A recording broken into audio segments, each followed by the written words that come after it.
Hi, everybody. Can you hear me? Everybody muted? All right. Cool.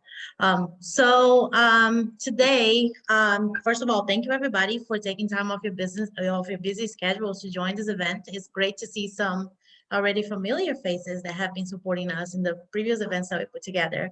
So thank you. This webinar today, we're going to be talking about how to build a software company without code, which goes along with the previous event that we just hosted. My name is Sarah Gant. I am the Community Director at Codify in Cape Girardeau. So this webinar is being brought to you by Codify, actually presented by Codify and brought to you by Sprocket, pardon. And today you're gonna be hearing from Dr. James Stapleton. He's the co-founder of Codify and the brains behind the 2021 West Kentucky Innovation Challenge. He has many, many years of experience in building digital ecosystems. So without a doubt, he is the best person to introduce these opportunities to the people and the entrepreneurs of West Kentucky. So welcome, James. You can take it from here.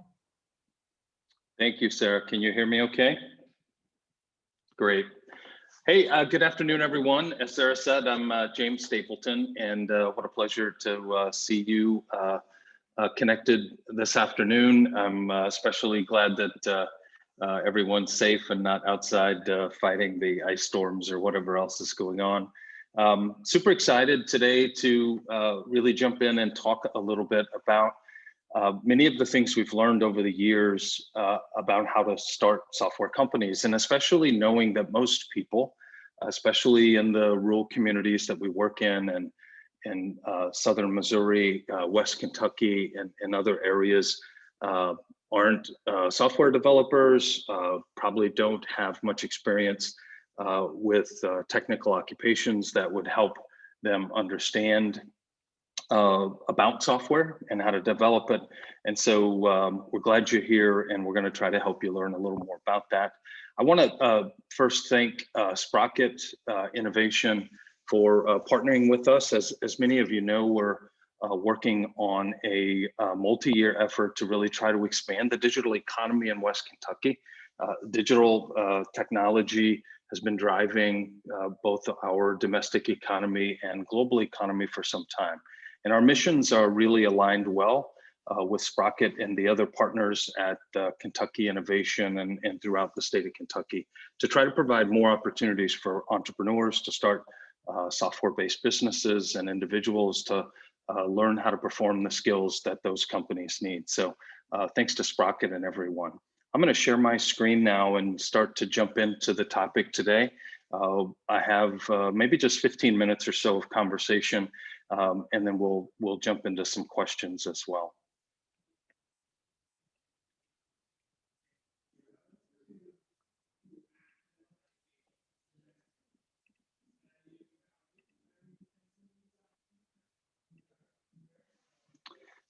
So the other goal today is also to remind everyone about the West Kentucky Innovation Challenge. And we'll talk a little more at the end of the presentation or discussion about some tips on the upcoming application, which its deadline is just around the corner. So we sort of start with this, this question that many people have about where to go first in terms of how to build a software company. The dilemmas that non-technical founders face. Way back when these two groovy dudes started Macintosh computers, from that point forward, there's been a view that technical companies had to be started by technologists or by technicians. And I would say that really permeates in smaller rural communities where there aren't as many people involved in software development. And so we want to try to help navigate through that dilemma for many of you. I think most of you, if you have what you think are great ideas for software-based companies, how to get started. And let's begin by talking a little bit about how companies are started. So regardless of whether they're software or technology driven, but especially with tech-based companies, there were some missteps along the way.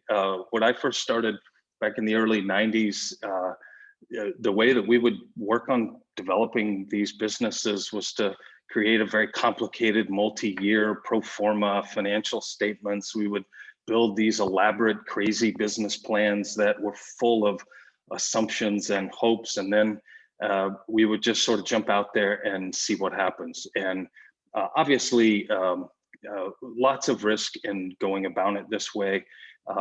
And we've become informed over the years about better ways to start.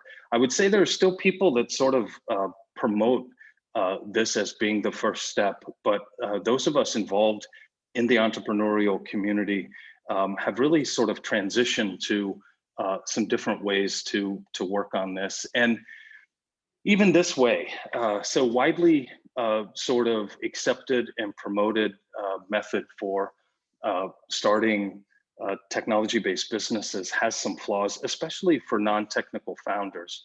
So there's a lot of different terms that get thrown around about this method: fail fast, lean startup, et cetera, et cetera. The basic premise is throw together a quick product.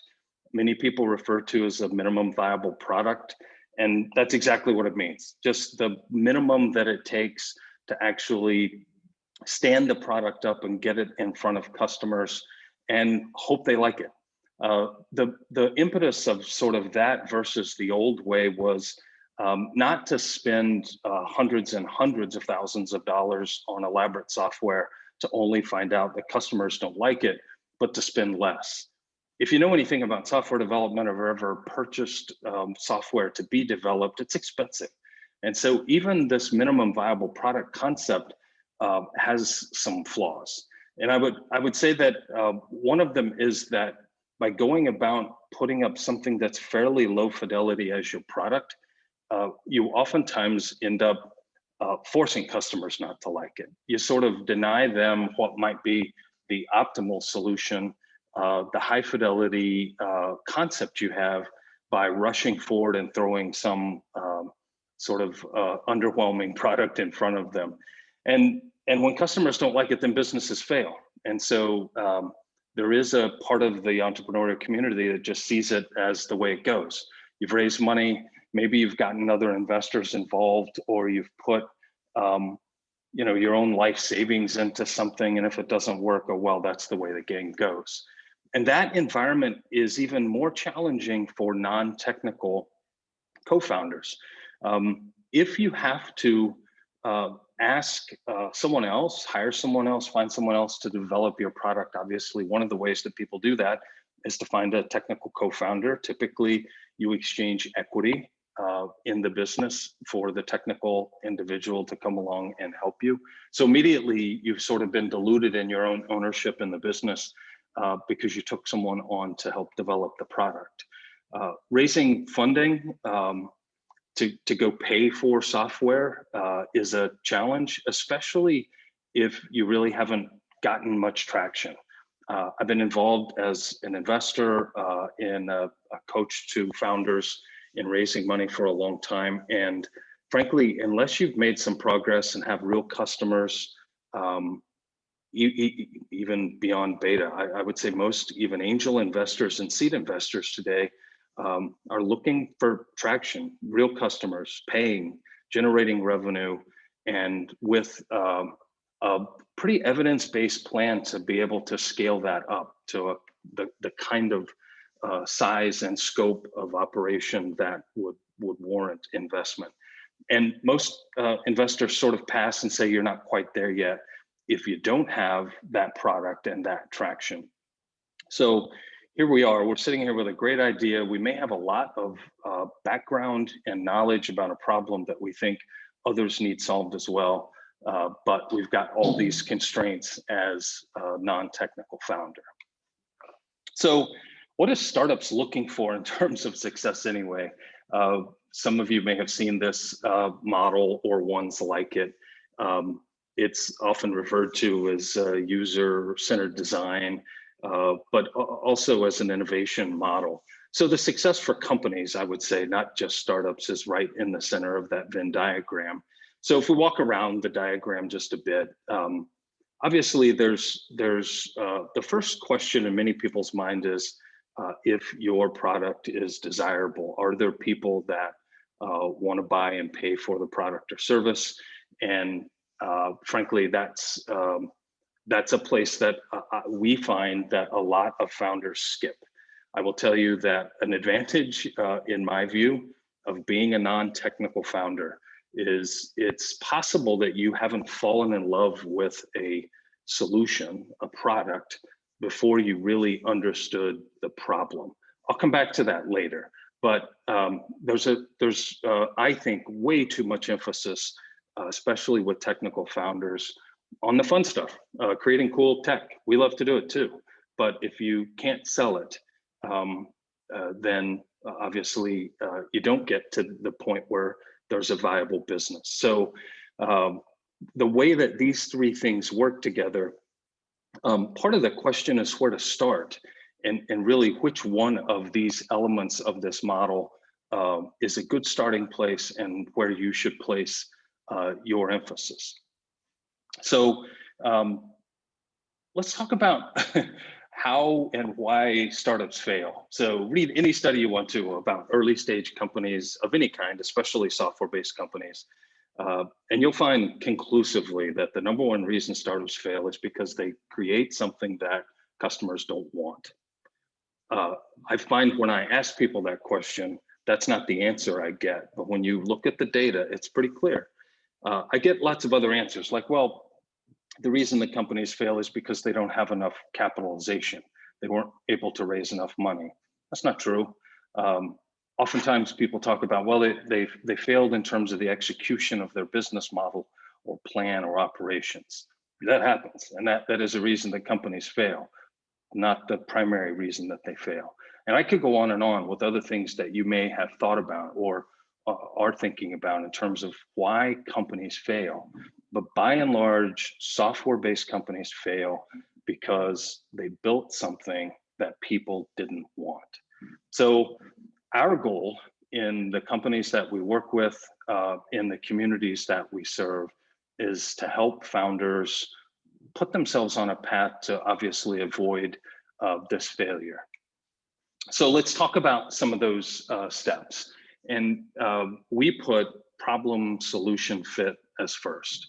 I'm gonna go back and say, this is something people really struggle with. I meet people all the time because I've been doing this work for a long time that approach me and tell me about their idea, tell me where they're at, pitch me on trying to support them in one way or another. And the questions I always talk about are these questions. What you find when you work on these things long enough is that if there's real problem solution fit, the likelihood that you build the business and it fails and fails miserably is much less than when we rush past this and get to other parts of in that innovation model. And so this is where I start asking questions when people engage me. And I find oftentimes everybody reads about these models, everybody reads the books that were written about lean startup and those kinds of things, so they know they should do customer development and discovery, and at least they know they should be able to answer the question when someone like me asks them if they did it. But what you find is it's not very comprehensive or in-depth. So a few steps to try to minimize the risk, especially for non-technical founders. First question is, to really understand what the problem is. Look at it like jobs that you're going to do for the user. The more important those jobs are, the better the problem is from an opportunity standpoint. So questions you have to ask yourself or others that engage you about a startup of their own is how well you really understand the problem. And you really have to understand how users experience and live with the problem. How is it that it really impacts them in the work we're doing? And most of the time that the only way that we get to that information is through some sort of observation. You really got to dig into it and really find out how this problem exists for the people that have it. There are very few successful technical companies, I dare say, or otherwise, that aren't rooted in a problem. There are some, and the problem is, for most of us, when it happens, it's some wild success, and we all get super enamored with just trying to be the next gee whiz thing, and the next thing that nobody knew anybody wanted, the next thing that we can't even figure out why people want it, but they just buy it. The probability of building one of those is really, really low. So if you can focus on problems and these jobs that we can do for other people, great place to start. Second question, really, how much does the user care about this problem? Just the fact that you understand it and you might be able to fix it probably doesn't put you on a path to either being able to understand it well enough to create a solution, or that then it can end up being a viable business, that you can even build a business around it. One of the questions I always like to ask is, why are people living with it? I mean, if it's a problem and it creates pains for the users, what do they have to gain by solving the problem if they've been living with it for a long time? Sometimes the answer is, well, there just hasn't been a solution, or a solution that made any sense. But oftentimes what you find is, it's just not that much pain. And so as you're working through this problem solution fit work, oftentimes you'll find information about the problem and how it exists that leads you to where the real pain points are compared to where you started. And if you can get to that point, then you know what to build. In the terms of software, every feature that you build in a software system has cost associated with it initially to develop it, has cost associated with it long-term in terms of its management. And so the question is, what is it that I really should build to solve this problem? The last point of the design element of the problem solution fit is really around the experience that users want to have in using your system. And so there's a lot of design elements that go into that. And the only way really to figure out how users want to experience software solutions is to have them use it, is to really get their hands on it. We'll talk about ways to do that. And so once you understand from evidence-based feedback from the customers, sort of what features are most important, then you can start to get an idea of what you should build and where the priorities should be. Remember, as a non-technical founder, one of the things we're trying to do is figure out exactly what I have to either find money for or find people to help me build in terms of the software solution. So we're sort of working in an era now where there's an improved way to start these businesses. And these are some of the philosophies that we use at Codify, and we'll be helping folks in West Kentucky through the Innovation Challenge competition and other startup companies that will be helping develop their work through this. So obviously, again, a focus is to reduce failure rate.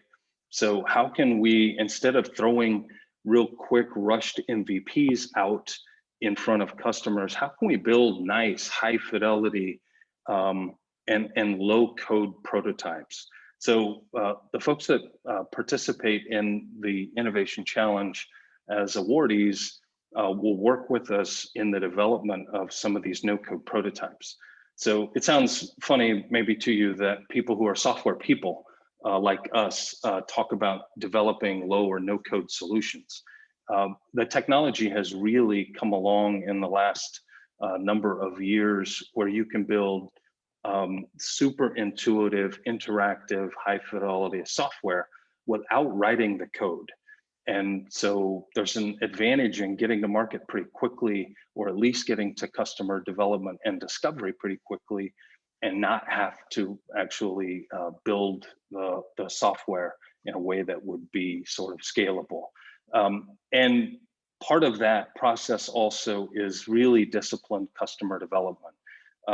With prototypes, you can obviously put software in front of people and get super valuable feedback from them. And at the end of this cycle, then you have this evidence-based problem solution fit.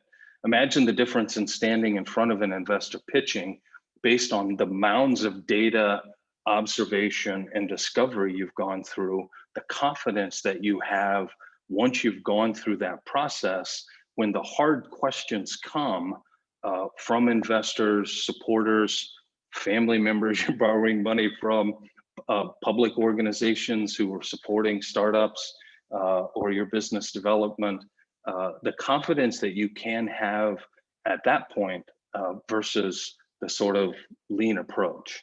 And that leads to the likelihood that you get support of one form or another. The sort of likelihood that you also are not going to spend a lot of time building software, finding out that customers don't really value that much some of the things that you thought were critical, having to unwind and redevelop those. If you talk to software developers, one of the things you'll find is that it's not as easy to sort of iterate and pivot in terms of the product development as it is in terms of your understanding of customers, and it's expensive. I've been a part of a lot of companies who over time just keep sort of bolting on other software systems to accommodate and features to accommodate for things that they wish they had started as being a core part of a system. And it just gets messy and complicated and expensive. This also is an outcome where you can have less emphasis on a co-founder that is going to run the technical side of the business. Doesn't mean that you may not need one, and it doesn't mean that you won't. You may not end up. Obviously, you're going to end up having to pay someone to develop the software, but you're a lot closer to what you really need to stand the business up and immediately start to have some success than you would have been otherwise. And part of that is just getting to market as quickly as you can. So a question you may have or folks may have is sort of how do you do that? And that's what this challenge that we're putting on is all about. And that is to really help you do it. So I want to really encourage anyone here or who views this later of the recording to apply to the competition. If you think you have an idea, you think you understand a broad-based problem that you think customers are interested in a solution for, we'd love to have you apply. This competition is being supported by a grant that Sprocket Innovation was able to attain through the USDA Rural Development. And so there'll be considerable support for those entities or organizations or individuals that apply and work their way through the competition. So let me give you just a couple of tips on the challenge itself as you consider applying.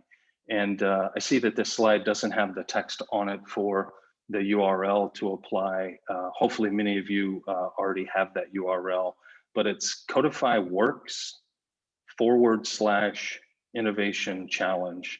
And we'll make sure that all of you get that URL if you don't have it already. And then all you have to do is click on the apply button. So some tips.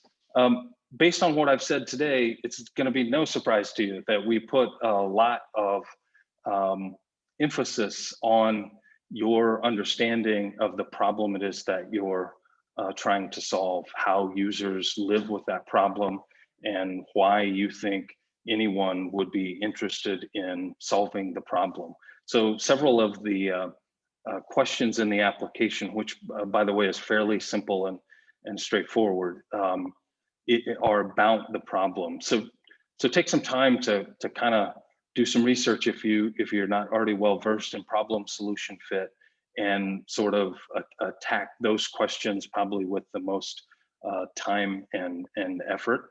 We're really looking for folks who understand those problems, where then we can go along and help with the product development side from a software development standpoint. Doesn't mean that if you're a technical person and you have software development experience that you shouldn't apply. We can help you in some different ways, but especially for non-technical founders, this is an approach that we think can be very helpful to you.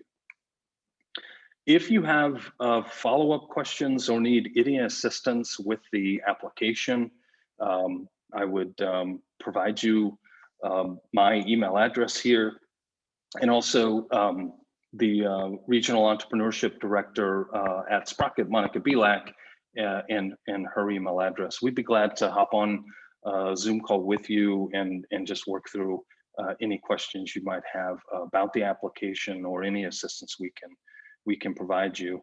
The deadline is approaching rapidly. I believe it's February 19th. And so it's coming up right around the corner. Again, if you're prepared a little bit, the application shouldn't take you more than 5 or 10 minutes as far as that goes. So Sarah, let me stop sharing there. And I think we have a little bit of time for questions that anyone might have.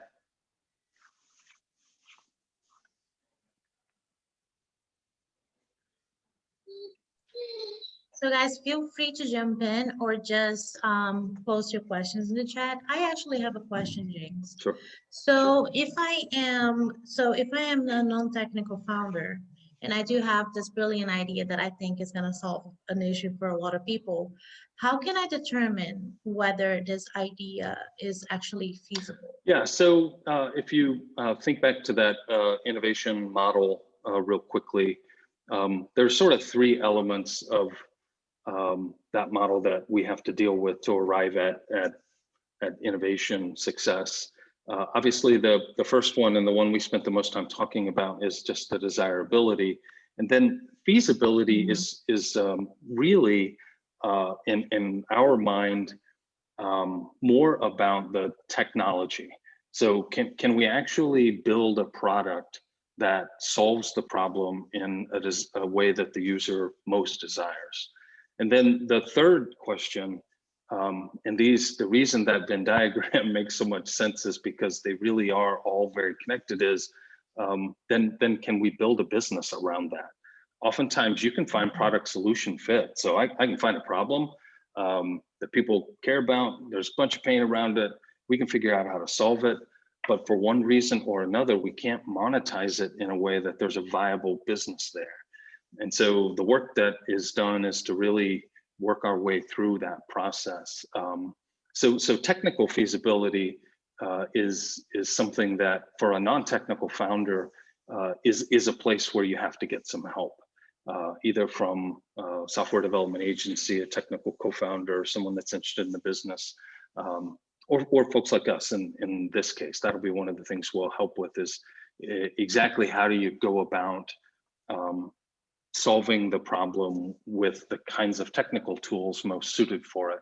And I won't spend a lot of time getting into some of that technical detail now. Suffice it to say that software systems are kind of like toolboxes in someone's garage. The question about how should I solve the problem is answered in some ways about which of the tools you use. A lot of different languages, a lot of different frameworks within them, and they're all designed to do certain things, but it can get real confusing real quick.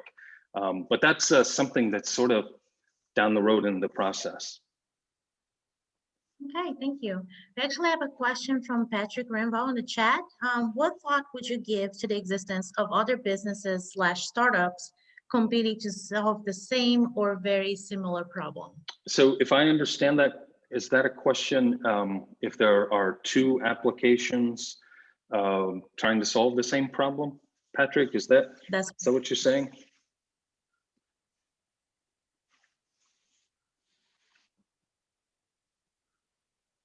In the whole business sphere. Oh, are you saying if someone already exists that solves the problem?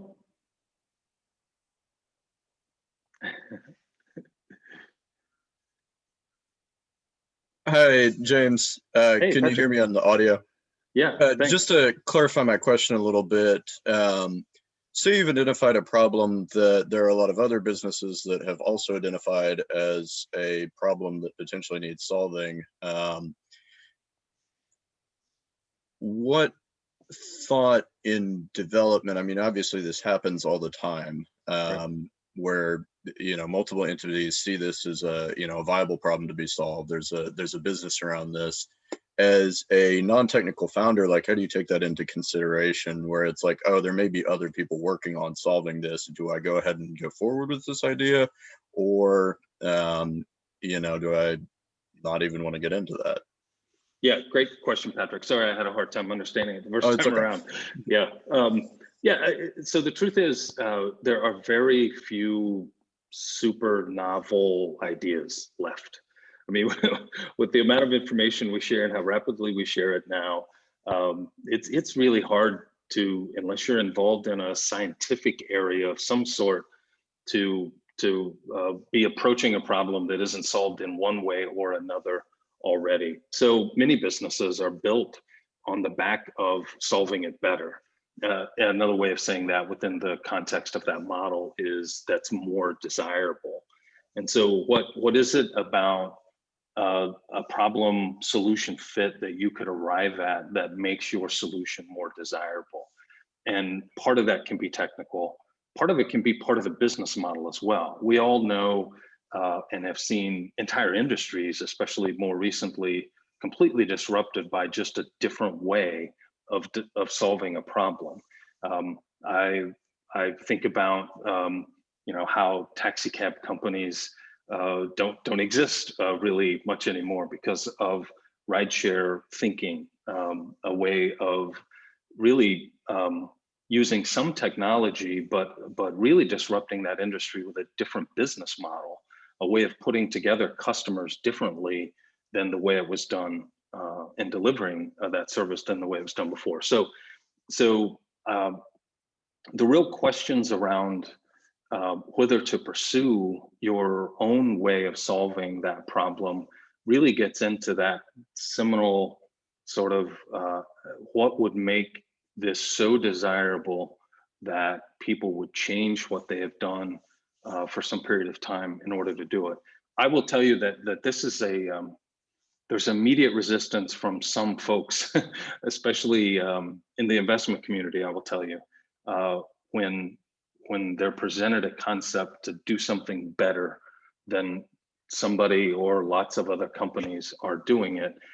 And there's, I think there's some reason for that legitimately, that I oftentimes tell people that I'm coaching or working with, if the success of what you're doing resides, a fair amount of that success sits on whether or not you can change people's behavior, it may be a challenge.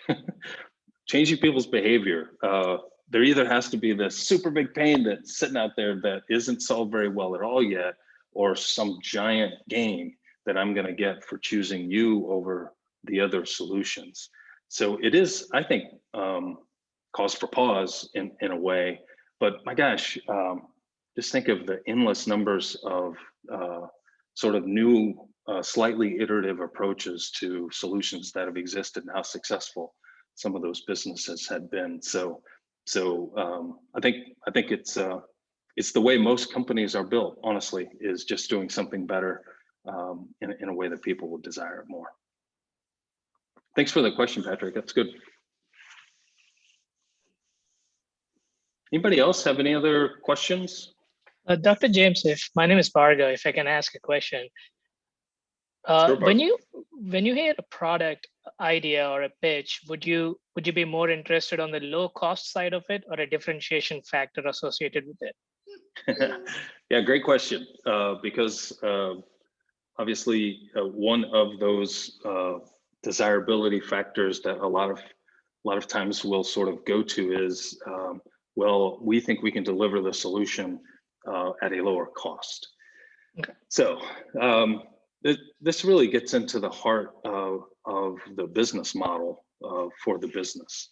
What is it about the way that the model works that would allow you to develop a profitable, scalable business and deliver the solution at a lower cost?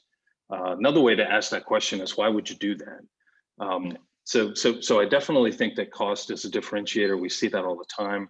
The bigger questions are really, is it sustainable and is it necessary? Is there no, I would say that oftentimes you find businesses that have some success, that cost is a part of the business model. So, you know, being able to layer a number of differentiators together with marginal improvement in cost oftentimes feels better, but it's really situational. So sort of depends on exactly what space you're working in and your business model.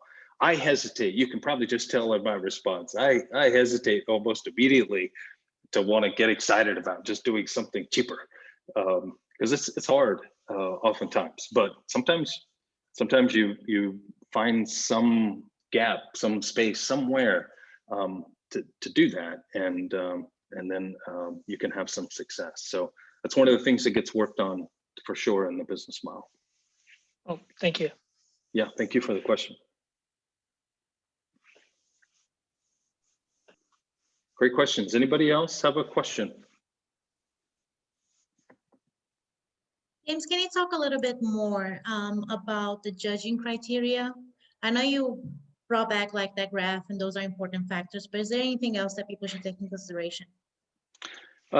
Yeah, so we're really looking to partner with individuals who have a unique understanding of these problems. So I will tell you, I in some ways prefer working with non-technical founders, because oftentimes non-technical founders are driven by their experience with these problems, and not so much the technology. I do find that a lot of people have a solution and they're in search of a problem. So they created something really cool, especially with technology, and they're going to try to convince you that there's a real problem. So so one of the key criterion, being a bit repetitive, is really around your experience with the problem and what passion you have to solve it. I'll be honest, I think it's well documented now across the media, hopefully more so than in the last 20 years or so. Building a company from scratch is really hard. And so you have to really have a passion to solve the problem. And most of the time, that passion has to sort of go beyond whatever economic benefit you may derive from doing it, or everyone may derive from doing it. So we're looking for great insights about the problem. Maybe you've been in an industry for a while and you had to live with this darn pain in the neck problem for a long time and wish people would have solved it.